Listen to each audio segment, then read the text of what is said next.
Sumatera Utara, selamat siang pemirsa. Sumatera Utara hari ini kembali hadir menjumpai Anda edisi Sabtu 9 September 2023. Kali ini bersama saya Nur Hasanah. Beragam informasi terkini seputar Sumatera Utara telah dirangkum tim redaksi kami untuk Anda. Dan berikut informasi selengkapnya.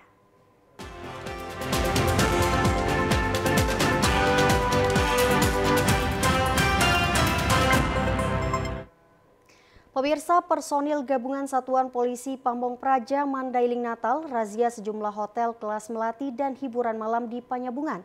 Satu pasangan bukan suami istri berhasil diamankan petugas dari kamar hotel. Razia penyakit masyarakat yang dilaksanakan personil gabungan dari Satuan Polisi Pamong Praja dan TNI Polri menyisir satu persatu kamar hotel, namun razia ini diduga sudah bocor. Alhasil petugas hanya berhasil mengamankan satu pasangan yang bukan suami istri asal kota Padang Sidempuan. Kemudian dibawa petugas ke kantor Satpol PP Mandailing Natal guna dilakukan pendataan dan pembinaan agar keduanya tidak lagi mengulangi perbuatannya. Secara luas kami berharap kerjasama untuk bisa menyampaikan informasi kepada kami jikalau memang terjadi gangguan tibum, baik itu sifatnya penyakit masyarakat maupun hal-hal yang lain yang mengganggu tibum di tengah-tengah masyarakat Mandailing Natal ini. Sehingga program kita untuk cipta kondisi menjadikan Mandailing Natal ini madani, menjadikan Madinah seperti motonya Madinah bersyukur, Madinah berbenah, itu bisa kita wujudkan. Petugas gabungan juga menyisir sejumlah tempat hiburan malam di kota Panyabungan yang tidak mematuhi aturan, namun tidak satupun ditemukan pengunjung hiburan malam. Selain razia, petugas juga mensosialisasikan penegakan peraturan daerah dan menghimbau pemilik tempat usaha hiburan malam dan karaoke serta hotel agar mematuhi peraturan tersebut.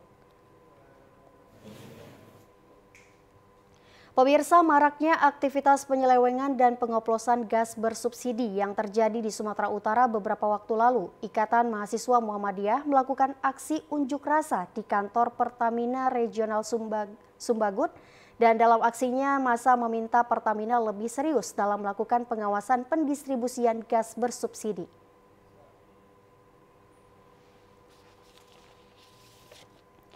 Puluhan mahasiswa yang tergabung dalam Ikatan Mahasiswa Muhammadiyah IMM Sumatera Utara melakukan aksi unjuk rasa di depan kantor Pertamina Regional Sumbagut pada Jumat sore. Dalam orasinya, mahasiswa menyoroti terjadinya kelangkaan gas di Sumatera Utara beberapa waktu yang lalu. Ternyata salah satu penyebab dari kelangkaan ini yakni maraknya praktik penyelewengan gas subsidi yang dioplos ke gas industri. Sedikitnya beberapa kasus sudah berhasil dibongkar oleh Polda Sumatera Utara, salah satunya adalah kasus pengoplosan gas di Kota Medan, Deli Serdang, dan yang terbaru pengoplosan gas di Kabupaten Labuhan Batu Utara yang diduga milik anggota DPRD. Setelah 1 jam berorasi, perwakilan dari PT Pertamina tak kunjung mendatangi mahasiswa. Alhasil, mahasiswa yang kesal mendobrak pagar hingga nyaris rusak. Regional Sumbagut ini membawahi hampir 5 provinsi. Apakah 5 provinsi ini didistribusikan dengan tabung kilogram yang dicurangi? Di Labuhan Batu Utara baru dapat dihitung gas 3 kilogram oplosan. Apakah kami diam di sini? Sebenarnya banyak sekali lagi permasalahan Pertamina. Di Kota Medan ini banyak sekali SPBU yang tidak sesuai dengan peraturan. Lahan terbuka hijau pun dijadikan SPBU dengan bisnis-bisnis di sampingnya. Pemirsa, ratusan mahasiswa dan masyarakat yang mengatasnamakan masyarakat religius Kabupaten Langkat kembali melakukan aksi demo ke kantor Pengadilan Negeri Stabat, menuntut agar pengadilan bertindak adil dan transparan terhadap kasus yang sedang ditangani. Aksi ratusan masyarakat ini dipicu oleh dua kubu kasus pembunuhan Paino yang merupakan salah seorang mantan anggota DPRD Kabupaten Langkat yang masih dalam proses tuntutan di Pengadilan Negeri Stabat. Massa menilai pihak Pengadilan Negeri Stabat telah diintervensi oleh keluarga korban sehingga menjatuhkan hukuman seberat-beratnya pada terdakwa pembunuhan Paino. Aksi demo masyarakat ini dijaga ketat aparat kepolisian Polres Langkat dan para pendemo tidak diizinkan untuk masuk ke dalam halaman kantor Pengadilan Negeri Stabat karena takut memicu terjadinya anarkis antara kedua kubu, Paino dan juga Tosa. Kedua kubu massa pendemo sudah berada di lokasi yang sama sejak pagi hari di kantor Pengadilan Negeri Stabat. Selain itu, massa juga menilai istri mantan anggota DPRD Langkat, Paino, yang juga merupakan seorang kepala desa, masih terjerat kasus hukum, yakni pemberian keterangan palsu di persidangan dan hingga kini kasus tersebut tidak pernah terungkap. Ratusan massa ini meminta agar tidak ada satu kelompok manapun yang bisa mengintervensi pengadilan dan masyarakat harus menghormati putusan pengadilan serta perundang-undangan yang berlaku di negara Indonesia. Pemirsa, puluhan warga Kecamatan Siabu, Mandailing, Natal menangkap dan menyerahkan pelaku penyebaran video tak senonoh ke Polres Mandailing, Natal. Pelaku penyebaran video tersebut ternyata mantan suami korban yang baru saja bercerai. Baru-baru ini, warga Kecamatan Siabu, Mandailing, Natal digembarkan dengan postingan salah satu akun Facebook dan Instagram yang menampilkan video dan foto seorang wanita yang tengah melakukan hubungan suami istri. Video yang disebarkan di media sosial itu membuat warga Siabu geram sebab dalam unggahan video tersebut, pelaku mencantumkan nama dan tempat tinggal serta data keluarga korban berinisial SA.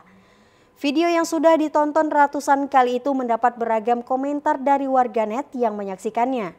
Diduga video itu tersebar luaskan mantan suami korban yang diketahui tinggal di Langgapayung, Kabupaten Labuhan Batu Selatan. Video yang disebarkan pelaku diambil ketika keduanya masih terikat pernikahan. Pelaku dengan sengaja menyebarkan video dan foto istrinya itu ke media sosial karena cemburu akibat korban menolak untuk kembali rujuk dengan pelaku. Semalam itu kita pancing melalui istrinya, kita suruh ditelepon istri, dia nelpon istrinya, minta balik lagi sama dia. Kita pancing biar dia datang ke Desa Utaraja. Pas nyampe di Utaraja, kita tangkap langsung kita bawa ke sini. Oh, berarti masyarakat yang nangkap bang ya? Iya, bersama Ketua Pesobulung kan. Berarti sebelumnya udah sempat masyarakat dibuat resah atas perilaku pelaku ini bang ya? Udah, lantaran masyarakat itu resah, yang dari rantau juga udah merasa kecewa sama kita yang ada di desa, dikirain di desa itu dibiarin.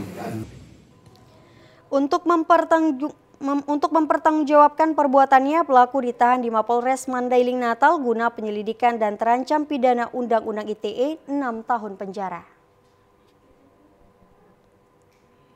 Pemirsa, kami akan segera kembali dengan sejumlah informasi lainnya. Tetaplah bersama kami di Sumatera Utara hari ini.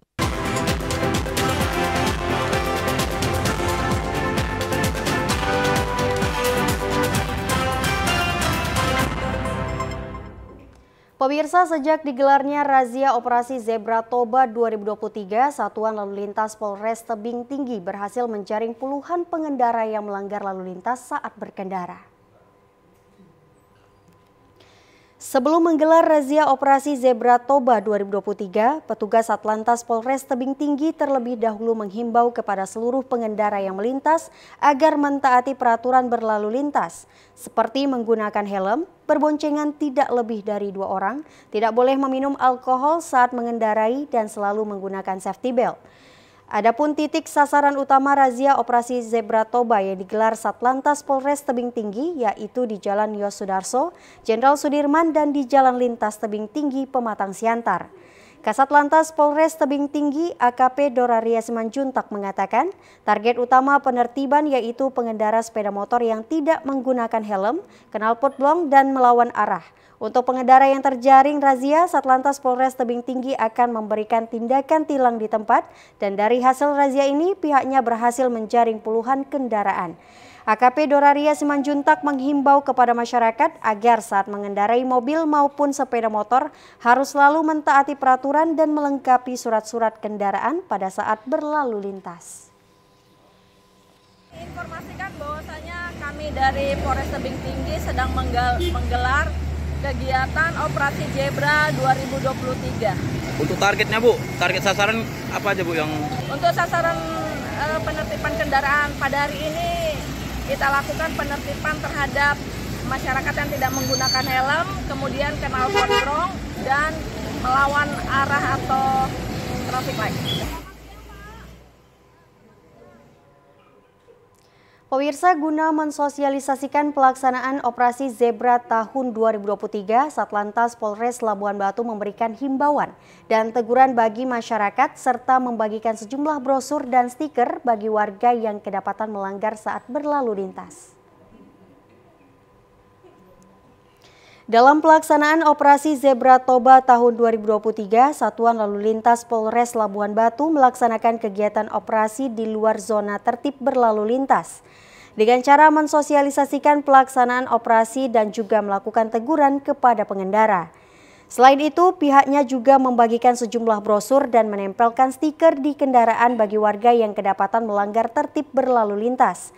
Kanit Registrasi dan Identifikasi Polres Labuan Batu, Ibda Khairil menjelaskan, dalam kegiatan ini Satlantas Polres Labuan Batu mensosialisasikan operasi Zebra di luar kawasan tertib berlalu lintas dengan melakukan teguran bagi masyarakat. Namun di kawasan tertib berlalu lintas pihaknya memberi sanksi berupa tilang di tempat untuk efek jerah. Saya sampaikan bahwa di luar wilayah KTL tidak dilakukan penilangan, namun kita berikan himbauan sekaligus edukasi kepada masyarakat agar tertib berlalu lintas, terutama di masa operasi Zebra ini. Ya, harapannya tetap agar masyarakat atau perapat dan sekitarnya lebih patuh terhadap peraturan lalu lintas dan lebih berdisiplin lagi. Oke. Ya. Dengan pelaksanaan kegiatan operasi ini, masyarakat Labuan Batu menghimbau selalu tertib berlalu lintas dan lebih disiplin agar mematuhi sejumlah rambu-rambu lalu lintas saat menggunakan kendaraan. Pemirsa, sangat miris melihat kondisi Puskesmas Kecamatan Pangkalan Brandan, Kabupaten Langkat yang sudah memiliki bangunan besar seperti rumah sakit, namun tidak memiliki peralatan medis seperti poli gigi. Setiap hari, para petugas medis harus bersitegang dengan pasien karena sudah tidak tahan merasa sakit gigi. Para tenaga medis dan dokter gigi ini harus tetap bersabar karena tidak adanya peralatan poli mulut dan juga gigi. Tidak adanya peralatan poli mulut dan gigi ini sudah dirasakan oleh dokter dan para pasien yang ada di Kecamatan Brandan, Kabupaten Langkat selama puluhan tahun. Meski Presiden Republik Indonesia Joko Widodo sudah menjamin kesehatan masyarakat dengan menggelontorkan ratusan miliar rupiah untuk pembiayaan medis, namun ternyata di Kabupaten Langkat masih ada puskesmas yang belum memiliki peralatan medis.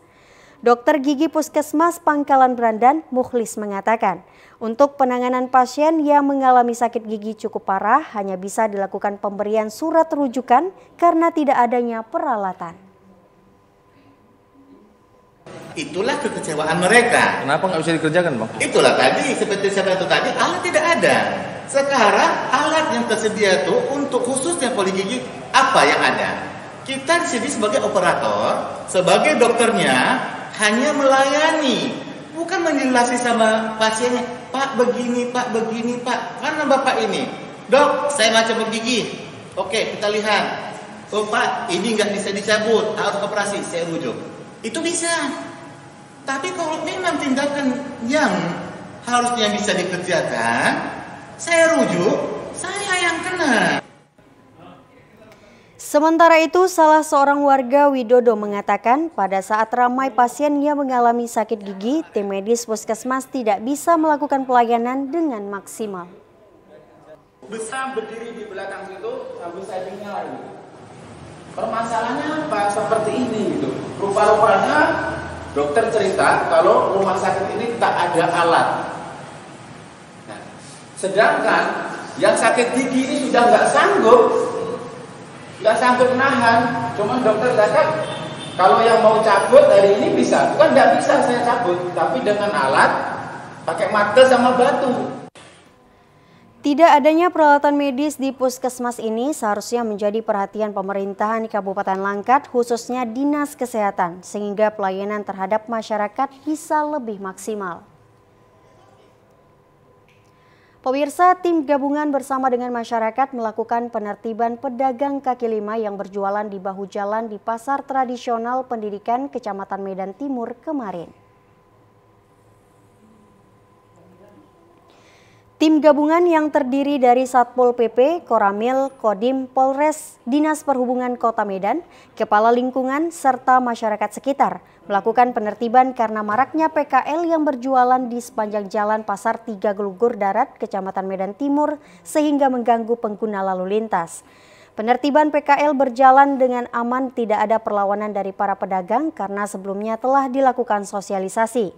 Pada penertiban yang berlangsung, tim gabungan meminta kepada para pedagang yang berjualan di bahu jalan untuk memindahkan dagangannya ke lokasi yang telah ditetapkan oleh pemerintah.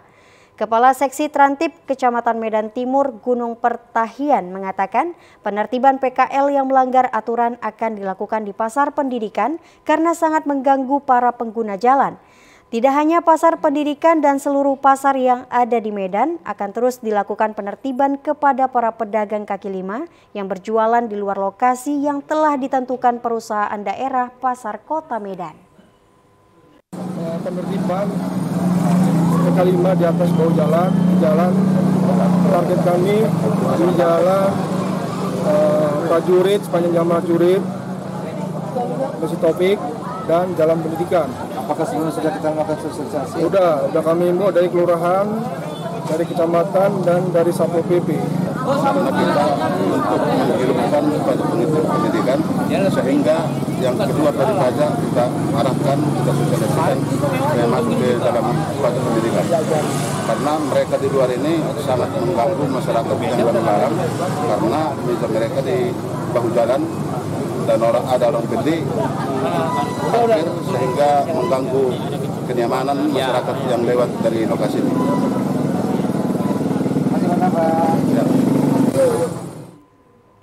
Penertiban ini diharapkan dapat memberi peringatan kepada para pedagang untuk tidak lagi berjualan di bahu jalan atau di luar areal pasar yang sudah disediakan. Kerjasama yang baik dari para pedagang sangat diharapkan pemerintah untuk menciptakan suasana pasar yang lebih tertata. Pemirsa, sejak dibukanya posko layanan pindah memilih di setiap PPS, PPK, dan kantor Komisi Pemilihan Umum Kabupaten Labuhan Batu Utara, sebanyak 41 orang warga terdaftar pindah memilih.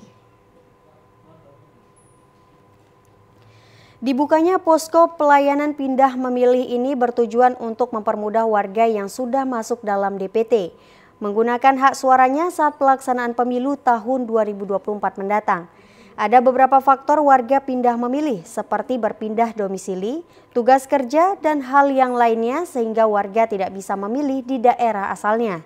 Ketua Divisi Data dan Informasi Komisioner KPUD Labura, James Ambarita menjelaskan warga yang akan pindah memilih dapat mendatangi posko pelayanan pindah memilih di kantor PPS, PPK maupun KPU asalnya, maupun daerah pindahan dengan syarat warga yang akan pindah memilih tersebut dapat menunjukkan surat dokumen pendukung seperti pindah tugas, domisili, dan lainnya.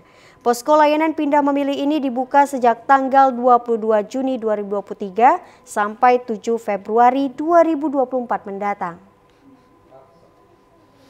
Ada pihak-pihak tertentu bahwa KPU, mulai dari tingkatan KPU Kabupaten, PPK sampai BPS itu membuka layanan pindah memilih. Nah, dalam rakor tersebut juga kita sampaikan bagaimana langkah-langkah bagi pemilih untuk mengurus pindah memilih tersebut begitu. Jadi persyaratan daripada untuk pemilih pindah ini bagaimana? Ya, syarat yang paling utama adalah seseorang itu harus terdaftar dalam DPT. Itu poin yang paling utamanya gitu. Ya, sejauh ini ada 41 pemilih yang sudah mengurus pindah memilih begitu. Jadi ada 24 pemilih keluar dan ada 17 pemilih masuk. Pemirsa, setelah melewati pertandingan yang cukup sengit menghadapi andalan tunggal putri Jepang Riko Gunji, tunggal putri Indonesia Esther Nurumi Wardoyo berhasil masuk ke semifinal setelah unggul lewat permainan rubber game. Menghadapi perbulu tangkis asal Jepang, Riko Gunji yang bertengger di ranking 50 dunia Badminton World Federation, Esther Nurumi Wardoyo berjuang keras di lapangan dan terpaksa bermain dengan 3 set atau rubber game. Esther menguasai jalannya pertandingan pada game pertama dan berhasil memimpin dengan selisih angka 21-11.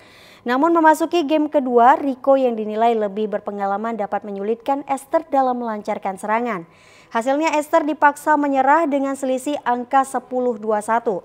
Namun dukungan supporter Indonesia yang bergemuruh di GOR PBSI Sumatera Utara seakan menjadi motivasi tersendiri bagi Esther dengan permainan ketat yang diperagakan keduanya. Akhirnya Esther Wardoyo berhasil memenangkan pertandingan dengan dramatis di angka 24-22. Air mata pun tak tertahankan sebab ia berhasil mengalahkan salah satu unggulan tim tunggal putri Jepang dan memastikan tiket melaju ke semifinal untuk pertama kalinya dalam ajang Indonesia Master 100. Rasanya senang bisa masuk semifinal pertama kalinya di World Tour. Oke. Alasan hari ini keluar air mata itu kenapa Ustaz? Ya, karena ya senang. Senang ya air mata. Di semifinal, Esther Wardoyo akan bersua dengan seniornya di Pelatnas yang juga berhasil melenggang ke semifinal setelah mengalahkan tunggal putri asal Cina Taipei, Komang Ayu Cahya. Pemirsa, satu-satunya perwakilan tunggal putra Indonesia, Tommy Sugiarto, berhasil menaklukkan tunggal putra asal Cina, Taipei Suli lewat permainan rubber game dengan selisih angka 24-22, 12-21, dan 21-13. Dengan hasil ini, Tommy melenggang ke babak semifinal Indonesia Master 100 yang dihelat di Medan. Dalam laga yang disaksikan ribuan penonton di gedung olahraga PBSI Sumut ini, Tommy Sugiarto tampak bermain dengan tenang sejak awal pertandingan. Ketenangan permainan yang diperagakan Tommy berhasil membuat perbulu tangkis asal Cina Taipei Suli yang banyak melakukan kesalahan sendiri sehingga membuahkan poin bagi Tommy. Namun di paruh game pertama, Suli mulai menemukan performanya dan cukup menyulitkan Tommy. Kejar-kejaran angka dengan sengit pun terjadi sebelum akhirnya Tommy berhasil memenangkan game pertama dengan selisih angka 24-22. Pada game kedua, Suli yang tampak telah membaca permainan Tommy berhasil menangkis hampir seluruh serangannya. Tunggal putra Cina Taipei ini berhasil unggul pada game kedua dengan angka 12-21. Dipaksa bermain dengan rubber game, anak kandung legenda bulu tangkis Indonesia Icuk Sugiarto ini tampak mengencangkan serangan lewat pukulan dan juga pukulan-pukulan smash andalannya. Hingga akhirnya Tommy dapat memenangkan pertandingan dengan selisih angka ketiga 21-13. Bisa tampil sebaik mungkin, apalagi juga di Medan ini saya juga bisa tampil karena juga dukungan dari supporter juga di Medan ini juga memberi saya motivasi lebih untuk bisa terus berjuang. Menjadi satu-satunya perwakilan tunggal putra Indonesia serta dukungan supporter di arena membuat Tommy optimis menatap laga di semifinal menghadapi tunggal putra asal India Kiran George.